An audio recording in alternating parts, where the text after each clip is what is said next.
आज का पार्ट शुरू करने से पहले एक अनाउंसमेंट है छोटी सी कि क्या किसी को इस फिक्शन वर्ल्ड से उलट कुछ ऐसी कहानियों को सुनने में दिलचस्पी है जो रियल लाइफ के रियल पर्सन की कहानी हो।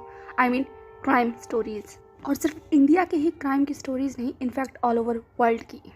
ऐसे क्राइम जो सोचने पर मजबूर करते हैं, क्या कोई पर्सन ऐसा भी कर सकता है? तो अगर किसी को इस तरीके की क्राइम और मिस्ट्री स्टोरीज़ को सुनने में इंटरेस्ट है तो वो मेरे न्यू चैनल को विजिट कर सकते हैं, जिसका लिंक मैं आपको आज डिस्क्रिप्शन बॉक्स में दे दूँगी, जिसका लोगो आपको स्क्रीन पर शो हो रहा होगा एंड इसका छोटा सा टीजर आपके लिए।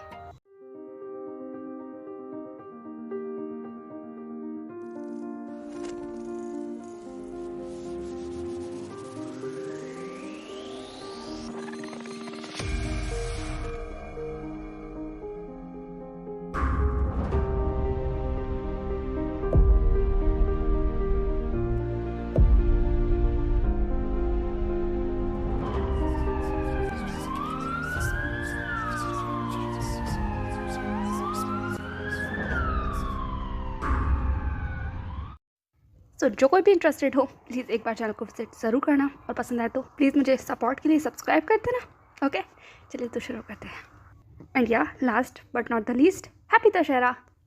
Now let's start. So last 2 parts में हमने जहान के पास्ट के कुछ इंसिडेंट को टच किया था और उसकी पास्ट लाइफ और प्रेजेंट लाइफ की जो कॉम्प्लिकेशंस हैं उसके बारे में हमने बहुत बारीकी से देखा था। और वहीं उसी बीच में ईबो की लाइफ में क्या चल रहा है, चलिए वो भी जानते हैं। तो आज का पार्ट शुरू करते हैं, लेट्स स्टार्ट। ईज़ा को स्कूल ड्रॉप करने के तुरंत बाद ईबो अपने ऑफिस के लिए निकल गया था, जहां पहुंचने में उसे लगभग आधे घंटे का समय लगा था। एट लास्ट आधे घंटे के बाद जैसे ही वो अपनी कैबिन में आता है और कैबिन का दरवाज़ा खुलता ही है कि अगले ही पल एक बुलेट ट्रेन की रफ्तार से हाँफती हुई जी ईबो के सामने आती है और एक के बाद एक न जाने कितने सारे क्वेश्चंस उसके सर पर बस बम्बार्डेड की तरह गिरा देती है। जी ने पूछा, क्या तुम जहान से मिले? वो कैसा है? क्या कर रहा है अभी? कहाँ पर है? क्या उसका एक बेबी भी है? मैंने सुना है। और उसकी लाइफ कैसी है? वो डिप्रेस था, खुश था? तुम्हारे आने के बाद उसके साथ क्या हुआ? आई मीन उसने कैसा रिएक्शन दिया? एक के बाद एक न जाने कितने सारे सवाल, और ईबो बस अपनी जगह पर बस स्टंट खड़ा रह गया। एक बात के लिए तो वो सांस लेना भी भूल गया था। वहीं दूसरी तरफ चैंग ने जी को रोकते हुए कहा, जी चुप हो जाओ। पर जी ने तुरंत चैंग की तरफ चिल्लाते हुए कहा, तुम चुप हो जाओ, मैं ईबो से कुछ पूछ रही हूँ। मुझे पता है कितनी टेंशन हो रही थी, तुमने मुझे जाने नहीं दिया। अब मुझे सब कुछ जानना है। ईबो प्लीज़ मुझे बताओ, मुझे बताओ वो ठीक है ना? जहान ठीक है ना? ईबो ने कहा, जी वो ठीक है या नहीं, लेकिन तुम जरूर मुझे हार्ट अटैक दे दोगी, प्लीज़ मुझे बैठने तो दो। जी ने कहा, अरे तो तुम बैठ जाना, पर मेरे सवालों का जवाब तो दो। इबो जी की बात को नज़रअंदाज करता हुआ फाइनली आगे बढ़ गया था। जी उसके पीछे पीछे चल रही थी सवालों को पूछते हुए। इबो ने अपनी चेयर पर बैठते हुए कहा, चुप, प्लीज़ कुछ देर चुप हो जाओ। जी ने कहा, पर इबो ने कहा, जी प्लीज़ कुछ देर के लिए। ये कहते हुए इबो ने अपनी प्लीडिंग आई से जी की तरफ देखा। जी ने एक लंबी सांस ली और इबो के बगल में ही वो चेयर डालकर बैठ गई थी। अभी भी उसकी निगाहें इबो के ऊपर ही थी। इबो ने एक लंबी सांस ली, अपनी आंखों को बंद किया, अपने फॉरहेड को हल्के से सहलाया और फिर जी की तरफ देखते हुए कहा, अब पूछो क्या पूछना है? चैंग ने कहा, पहले तुम पानी पियो। जी ने कहा, पानी साइड में रखो। हाँ बताओ, जान ठीक तो है ना? ये कहते हुए जी की आवाज़ में बहुत डर भी था और दर्द भी। इबो ने कहा, सच बताऊं या वो जो जान का मुझे दिखाना चाहते हैं? जी की मिट्टियाँ पिच गई। उसने इबो की आंखों में देखते हुए कहा, तुम्हारी सोल ने क्या कहा? मुझे वो बताओ जो तुम्हारी आत्मा ने महसूस किया, क्योंकि तुम दोनों का कनेक्शन रूह से रूह तक का है। इबो ने सिर्फ एक शक्ल करते हुए कहा, तुम और तुम्हारी फिलॉसफी वाली बात है, तुम बेकारी डॉक्टर बन गई जी, तुम्हें तो एक राइटर बनना चाहिए था। जी ने कहा, इबो बात को मत टालो, मुझे बताओ कैसा है वो? इबो ने एक थकी हारी हुई सी हंसी देते हुए कहा, वो जान का नहीं है जिसे हम जानते थे। जी ने कहा, हम या तुम? इबो ने कहा, हाँ मैं, जिसे मैं जानता था वो जान का नहीं है। वो बदल गए हैं? नहीं, बदल गए कहना ठीक नहीं होगा, क्योंकि बदला हुआ इंसान भी लाइवली लगता है। आई मीन उसके अंदर सोल होती है, उसकी आंखों में चमक होती है, होठों पर मुस्कुराहट नकली नहीं होती। पर जान का, उनकी आंखों में दर्द है, बहुत गहरा दर्द। वो खोए हुए से लगते हैं, चेहरे पर मुस्कुराहट तो है पर वो असली नहीं है, हद से ज़्यादा वीक है। और सबसे इम्पोर्टेंट बात, जी ने कहा, वो डिप्रेस्ड है। इबो ने कहा, बहुत ज़्यादा। वो एक फैमिली में रह रहे हैं, लेकिन वहाँ फैमिली जैसा कुछ नहीं है। वो ईज़ा से प्यार करते हैं, बहुत प्यार, और वो छोटा सा बच्चा भी उनसे बहुत प्यार करता है, लेकिन फिर भी वो प्यार ठंडा सा है, जैसे जैसे इबो को कोई सही शब्द नहीं मिल रहा था। जी ने कहा, क्या उसने तुमसे कुछ बात की? इबो ने कहा, मुझे नहीं लगता वो दिल से कोई भी बात कर रहे थे, वो डरे हुए हैं। जी ने कहा, तुम पूरी रात वहाँ रहे थे, रात को तुम कहाँ सोए थे? जी का ऐसा सवाल सुनकर एकाएक इबो की आंखें तिरछी हो जाती हैं। उसने जी की तरफ देखते हुए कहा, हम रात को क्या करते हैं इस बात से तुम्हें तो कोई मतलब नहीं होना चाहिए ना? जी ने कहा, डोंट टेक मी रॉन्ग, बस मैं ये कहते हुए जी खुद में उलझने लगी, क्योंकि वो जान को बहुत अच्छे से जानती है, बहुत ज़्यादा अच्छे से। ऐसा भी कुछ है जिसे इबो नहीं जानता, पर जी ने अपने बहुत करीब से देखा है और उसे उसी बात का डर है। जी जानती है जान की हालत रात में। जी को इस तरीके से खोता हुआ देखकर इबो ने कहा, क्या तुम कुछ कहना चाहती हो? जी ने कहा, नहीं कुछ नहीं, वो तो बस मैं खैर, और बताओ कैसा था? I mean, उसका बेबी? इबो ने मॉकिंगली हंसते हुए कहा, सिर्फ बेबी के बारे में जानना चाहती हो? उनकी वाइफ के बारे में कुछ नहीं पूछोगी? जी ने सिर्फ अपनी नजर चुराते हुए कहा, जिस चीज़ से तुम्हें तकलीफ हो उस बारे में बात करना बेकार है। इबो ने कहा, जी आई थिंक तुम मुझे अभी भी वही बच्चा समझती हो जो दुख झेल नहीं सकता, जिसे सिर्फ खुशियों से प्यार है, जिसे संभालना नहीं आता सिचुएशंस को, जिसे सिर्फ सब कुछ बिगाड़ना आता है। हाँ, क्या तुम मुझे अभी भी वही समझती हो? जी ने कहा, तुम क्या बात कर रहे हो? मुझे नहीं पता। ये कहते हुए जी इधर उधर वापस नजर चुराने लगी। वहीं चैंग सारा तमाशा देख रहा था। चैंग ने कहा, इबो, जी तुम दोनों की बात, पर इससे पहले कि चैंग कुछ भी कहता, इबो ने कहा, डोंट डिस्टर्ब अस। जी ने कहा, कुछ देर के लिए चुप रहो। चैंग ने सिर्फ मुंह बनाते हुए कहा, मैं यहाँ हूँ ही क्यों? हाँ, तुम मेरी वाइफ और तुम मेरे दोस्त हो, क्या मेरी भी कोई इंपॉर्टेंस है या नहीं? इबो ने उसे इग्नोर किया और वहीं जी ने भी। इबो ने जी की तरफ घूरते हुए कहा, बताओ जी, तुम मैं क्या लगता हूँ? हाँ, एक खेल या एक खिलौना जिससे खेलते खेलते तुम्हारा मन नहीं भर रहा? इन 3 सालों में मैंने तुमसे हर हद तक मिन्नतें की, तुमसे पूछने की, तुमसे जानने की, पर तुम तो एक पत्थर की मूर्त की तरह बनकर बैठ गई। क्या चाहती हो तुम क्या चाहती हो? मुझे ये बताओ। अगर तुम वाकई जानगा की परवाह करती तो तुम मेरे साथ सब कुछ शेयर करती, ये उस तरीके से चुपचाप नहीं बैठी रहती। और अब फिर एक बार फिर तुमने मुझसे चीज़ें छुपाई। हाँ, तुमने ही कहा था ना उस टेक्नीशियन को कि वो जानगा की वाइफ के बारे में मुझे ना पता है। ठीक है, तो वो जी की आंखों में घूरने लगा। जी ने सिर्फ अपनी मुट्ठियों को बांधते हुए कहा, मैं चाहती थी तुम्हें सिर्फ तकलीफ ना हो। वैसे भी क्या हुआ है उसे? हाँ, अचानक से, I mean, she's so young, वो तो हम सबसे छोटी थी, तो अचानक से क्या हो गया उसे? ये कहते हुए जी की आवाज़ डबडबाने लगी। ये ने चकल करते हुए कहा, शायद मुझे हर चीज़ का पता होना इतना आसान होता है ना, पर यहाँ तो हर इंसान सिर्फ एक मास्क ओढ़े हुए है और सब मुझसे झूठ ही बोलते रहते हैं। कोई मुझे सच बताना नहीं चाहता, सिर्फ सब मन बहलाना चाहते हैं मेरा। पहले तुम, फिर जानगा, फिर हाउशवानगा, फिर चैंग, फिर डैड, सब के सब एक जैसे हों। सब बस मेरे साथ खेलना चाहते हैं, क्योंकि मैं अभी भी उनके लिए एक खिलौना हूँ, एक बच्चा हूँ जो कुछ संभाल नहीं सकता। बट अब बहुत हो गया, दैट्स ऑल। अब मुझे किसी की ज़रूरत नहीं है, किसी की भी नहीं, तुम्हारी भी नहीं, और सच कहूँ तो सानका की भी नहीं। जी ने कहा, इबो ने कहा, no, don't take me wrong. मेरे कहने का मतलब ये नहीं है कि मैं सानका को छोड़ दूंगा या मैं उनसे प्यार नहीं करता। I love him with my last breath. But मेरे कहने का मतलब ये है कि मुझे उस सच जानने के लिए अब किसी की ज़रूरत नहीं है। मैं खुद हर चीज़ के लिए केपेबल हूँ। तुम्हें अभी खुद भी नहीं पता कि ये लान वांग इबो आखिर 3 साल में बन क्या गया है, किसी को भी नहीं पता। अगर का सानका बदले है, तुम बदली हो, चैंग बदला है, तो मैं भी बदल गया हूँ जी। खैर, उन्हें मैं बहुत प्यार करता हूँ और वो बहुत खुश है अपने बेबी के साथ। एटलीस्ट यही तो वो पोर्ट्रे कर रहे हैं। जी ने कहा, मैं खुश हूँ, कम से कम उसके पास एक जीने की वजह तो है। बाय द वे, नाम बहुत खूबसूरत है ना, इबो और सान। जैसे ही जी ने कहा, एक इबो की नजरें जी पर घूम जाती हैं। जी ने कहा, क्या मेरी तरफ ऐसे क्या देख रहे हो? तुमने गौर नहीं किया? ईजा, इबो और जान। इबो ने जी की तरफ घूरते हुए कहा, क्या कहना चाहती हो तुम? जी ने कहा, मैं तो कुछ भी नहीं कहना चाहती, मैं तो बस जो गौर किया वो तुमसे कह दिया। बाकी मुझे बताओ उसके बारे में, वो छोटा बेबी कैसा है? मैं उससे मिलना चाहती हूँ, क्या मैं तुम्हारे साथ चलूँ? मुझे जान से बात करनी है, मुझे उससे मिलना है।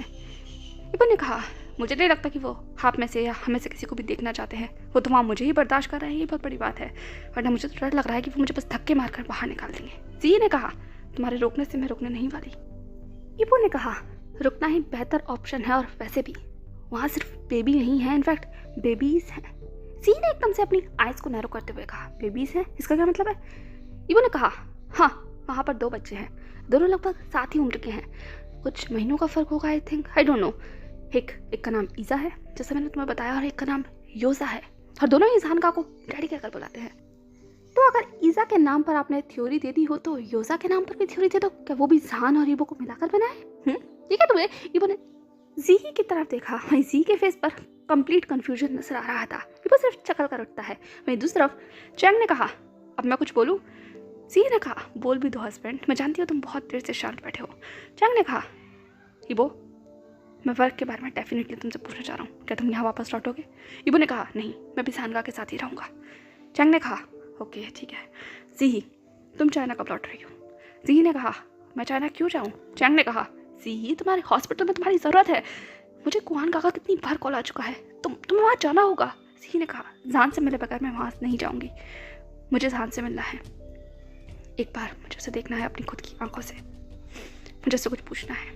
चैंग ने कहा, हो ईबो, फिर? ईबो ने कहा, मुझे नहीं पता, मैं ज़हानका से बात करके पूछ के बताता हूँ। जी ने कहा, कोई ज़रूरत नहीं है, मैं कल ज़हान से मिलने आऊँगी। ठीक है। तो जी ने अपना पर्स उठा और वहाँ से चली गई। ईबो ने कहा, जी ने वन लास्ट लुक ईबो को दिया और कहा, मैं ज़हान से मिलने आऊँगी। ठीक है। तो वो फाइनली उस रूम से चली गई थी। ईबो ने वहीं हाथ मारते हुए कहा, आखिर तुम्हारी वाइफ की प्रॉब्लम क्या है? चैंग ने कहा, काश मैं समझ पाता तो मैं भी अपनी हेल्प कर पाता, बट मुझे लगता है इस घर में सबसे ज़्यादा फूल मैं ही हूँ। कभी तुम्हारे पीछे भागता हुआ, कभी अपनी वाइफ के पीछे भागता हुआ, और कभी ज़हान की पुराण सुनता हुआ। लिटरली मेरे कान पक चुके हैं ज़हान ज़हान ज़हान ज़हान, इन पिछले 3 सालों में ज़हान का नाम सुनते सुनते। मुझे सांस लेने दो। ठीक है। तो वो चैंग भी उठकर बस इधर उधर घूमने लगा। ईबो भी वहीं बैठकर बस सामने उस बड़ी सी खिड़की के बाहर देख रहा था। चैंग ने कहा, अब हम कुछ काम कर ले? ईबो ने कहा, मुझे कुछ काम नहीं करना, मैं जा रहा हूँ। चैंग ने कहा, तो इस पर साइन करते हुए जाओ। ठीक है। तो चैंग ने एक पेपर वहीं रख दिया था। ईबो ने कहा, ये क्या है? चैंग ने कहा, पढ़ लो, साइन कर लो, अब मैं जा रहा हूँ। ठीक है। तो चैंग भी वहाँ से चला गया। ईबो ने उस पेपर को उठाकर देखा तो उस पर रेजिग्नेशन लेटर था, और वो भी किसी और का नहीं, चैंग का, जिस पर उसने साइन भी कर रखे थे। ईबो ने कहा, ये क्या बकवास है? चैंग, ठीक है। तो वो आवाज़ लगाने लगा, पर चैंग ऑलरेडी काफ़ी आगे आ चुका था। ईबो तुरंत बाहर निकल कर आता है और वही कॉरिडोर में बहुत तेज से चीखते हुए कहता है, मैं तुम्हें ऐसे नहीं छोड़ूंगा, तुम इस कंपनी के CEO, I mean vice CEO, तुम ऐसे पोजीशंस को छोड़ नहीं सकते, वो मेरे सिग्नेचर के बगैर, बिल्कुल भी नहीं, मैं अलाउ नहीं करूंगा। चैंग ने कहा, मुझे कोई फर्क नहीं पड़ता, मैंने रेजिग्नेशन दे दिया है, मेरी भी जिंदगी है, मुझे भी अपनी जिंदगी चलानी है, बाहर में जाओ तुम, और तुम सब बाहर में जाओ। ठीक है। तो चैंग बस जा रहा था। ईबो ने कहा, चैंग याद रखना, पर चैंग वहाँ से बस गायब हो चुका था। ईबो ने एक पैर पटकते हुए कहा, तुम सब मुझे परेशान करोगे। खैर चैंग, तुम्हें तो ये पोजीशन लेनी ही पड़ेगी और सारा काम भी संभालना होगा, क्योंकि अभी मुझे बहुत काम है, बहुत ज़्यादा। ठीक है। तो ईबो ने तुरंत अपनी घड़ी में टाइम देखा, जिसके अंदर सिर्फ 1 घंटा रह गया था ईज़ा को स्कूल से पिक करने के लिए। ईबो ने कहा, शिट, 1 घंटा रह गया है, मुझे जल्दी सारे काम निपटाने होंगे। ठीक है। तो ईबो तुरंत अपने ऑफिस में गया और जो फाइल का अंबार लगा हुआ था उसमें एक करके साइन करना शुरू किया, जो कि चैंग ने ऑलरेडी इकट्ठी कर रखी थी, यानी कि स्टडी कर कंप्लीट कर रखी थी, सिर्फ ईबो के साइन चाहिए थे वहाँ। वहीं दूसरी तरफ ईज़ा अपने स्कूल में था और प्लेग्राउंड में सभी बच्चों के साथ खेल रहा था। तभी मीज़ा ने अचानक से ईज़ा की तरफ बॉल फेंकते हुए कहा, कैच स्टूपिड। पर ईज़ा से वो कैच एकदम से स्लिप हो जाता है, क्योंकि वो बॉल बहुत ज़्यादा तेज थी। ईज़ा ने कहा, तुम्हें जानबूझकर किया ना ये? ठीक है। तो वो मीज़ा को घूरने लगा। मीज़ा ने एक अनोइंग सी और इरिटेटिंग सी मुस्कुराहट देते हुए कहा, मैंने क्या जानबूझ के किया? तुम्हें कुछ खेलना नहीं आता तो ये तुम्हारी गलती है, वैसे भी तुम्हें यहाँ होना ही नहीं चाहिए। ठीक है। तो वो ईज़ा को शोल्डर मारकर आगे बढ़ गई थी। ईज़ा ने कहा, यू, तुम हमेशा मुझे परेशान क्यों करती रहती हो? हाँ, तुम बहुत बुरी लड़की हो, बहुत ज़्यादा। तुरंत मीज़ा रुक जाती है और उसने ईज़ा की तरफ मुड़कर देखते हुए कहा, क्या कहा तुमने? ईज़ा ने कहा, you are bad, you are very bad. मीज़ा ने कहा, तुम बहुत ज़्यादा बोलने लग गए हो ना तुम। ईज़ा ने कहा, अगर तुमने मुझे वापस हाथ लगाया ना तो आई विल कंप्लेन, मैं टीचर से जाकर कंप्लेन करूंगा। मीज़ा ने कहा, जाकर करो, मुझे कोई फर्क नहीं पड़ता। ईज़ा ने कहा, तुम्हें डर नहीं लगता? मीज़ा ने कहा, मुझे डर क्यों लगना है, जाओ अपने डैड से भी जाकर कंप्लेन करो। Dad's boy. ठीक है। तो उसने ईज़ा के बालों को रफल करने के लिए बस हाथ उठाया ही था, तभी ईज़ा ने मीज़ा को धक्का देते हुए कहा, तुम बुरी हो, बुरी, और मेरे डैड का नाम अपने मुंह से मत लेना, आई हेट यू। मीज़ा ने भी ईज़ा को धक्का देते हुए कहा, I also hate you, you stupid boy. तुम्हारी वजह से मेरी मॉम मुझसे प्यार नहीं करती, तुम्हारी वजह से। हाँ, हेट यू ठीक है। तो वो ईसा को पंच करने लगी। ईसा ने कहा क्या कर रही हो तुम, ये तो है। वो मीसा को हटाने लगा, पर मीसा थोड़ी सी बड़ी थी ईसा से, इसीलिए वो उसके ऊपर हावी हो गई थी। मीसा ने कहा अपने डैड को लेकर तुम यहाँ से चले क्यों नहीं जाते, तुम मेरे स्कूल में क्यों आए, हाँ क्यों आए, ये क्या हुए। वो ईसा को झकझोरने लगी। तभी बाकी सारे स्टूडेंट ने चिल्लाकर कहा टीचर, ईसा और मीसा वापस से लड़ाई कर रहे हैं। जैसे ही टीचर के कान में आवाज आती है वो तुरंत उस दिशा में दौड़ते हैं। तभी ईसा ने कहा मेरे डैड का नाम मत लेना। मीसा ने कहा हाँ नहीं लूंगी, यू सन ऑफ फैक। ये कहते हुए उसने ईसा के बालों को पकड़कर खींचा। वहीं ईसा ने भी मीसा के चोटी को पकड़कर खींचते हुए कहा you also son of whatever, जो भी तुमने मुझसे कहा वो तुम भी हो। ये कहते हुए वो हाथ पैर मार रहा था। दोनों बिल्कुल किसी डॉग और कैट की तरह वहीं जमीन पर लोटपोट होकर लड़ रहे थे। इस प्रोसेस में कभी ईसा मीसा के बाल खींचता तो कभी मीसा ईसा के। फाइनली टीचर ने दोनों को अलग करते हुए कहा तुम दोनों क्या कर रहे हो, हाँ फिर से ईसा मीसा। ये कहते हुए उन दोनों की तरफ देखा, पर ईसा और मीसा तुरंत की तरफ कूद रहे थे। ईसा ने कहा टीचर इन्होंने पहले शुरू किया। मीसा ने कहा मैंने शुरू नहीं किया टीचर, इसने पहले शुरू किया है। इसके dad, I hate him and his dad also. Isa ने मीसा की तरफ देखते हुए कहा मेरे डैड के बारे में कुछ मत कहना। मीसा ने कहा क्यों ना कहूँ, तुम्हारे डैड की वजह से मेरी फैमिली टूट गई। हाँ, क्योंकि मेरी मॉम ने कहा कि वो तुम्हारे डैड को पसंद करती है। I hate you Isa, I hate you, you son of fuck. ठीक है तो वो फिर से अपने हाथ पैर मार रही थी। टीचर ने मीसा की तरफ देखते हुए कहा मीसा स्टॉप इट, तुम इस तरीके से अब्यूज नहीं कर सकती। अभी कभी प्रिंसिपल ऑफिस में जाओ, अभी मैं अभी कभी तुम्हारी मॉम को बुलाऊंगी। ये कहते हुए उसने मीसा की तरफ घूर कर देखा। भाई मीसा ने ईसा की तरफ एक डेथली ग्लेयर दिया और फिर टीचर की तरफ भी घूर कर वो बस प्रिंसिपल ऑफिस की तरफ चली गई थी। वहीं दूसरी तरफ टीचर ने ईसा की तरफ देखा जो ऑलरेडी धूल मिट्टी से कवर हुआ हाथ पैरों पर खरोच के निशान और बालों से पूरी तरह से बिखरा हुआ बिल्कुल किसी छोटा सा पपी की तरह लग रहा था, और ऊपर से उसकी आंखें वो बड़ी बड़ी हो गई थी। जो कुछ भी मीसा ने कहा वो सुनकर टीचर ने ईसा की तरफ बैठते हुए कहा बेबी आर यू ओके।